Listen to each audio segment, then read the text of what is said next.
Hi అండి, అందరూ ఎలా ఉన్నారు? నా పేరు రేవతి శివ. నా వాయిస్ అంతగా బాగోద్దు, ఎవరు భయపడద్దు.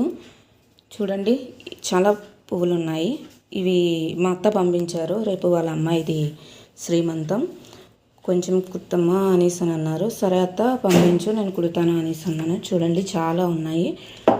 ఇవి ఎప్పటికీ కుడతానో కూడా తెలీదు, కానీ వేగంగా కుట్టేసి అయితే ఇచ్చేస్తే బాగుంటుంది. ఎందుకంటే రేపే ఫంక్షన్ కాబట్టి. ఆల్రెడీ కొంచెం కుట్టాను, ఇవి కూడా కుట్టాలి. ఎంత అవుతుందో, ఎంత పొడుగు దండ అవుతుందో తెలియదు. ఇది కుట్టేస్తే ఒక పని అయిపోతుంది. బేగా కుట్టేయాలని కోరుకోండి. ఇంకొకటి ఏంటంటే, ఇది కుట్టేసిన తర్వాత ఎంత దండ అయ్యింది, ఆ దండలు ఎన్ని మూరలు వస్తాయో కూడా మీకు చూపిస్తాను. ఓకేనండి, బాయ్.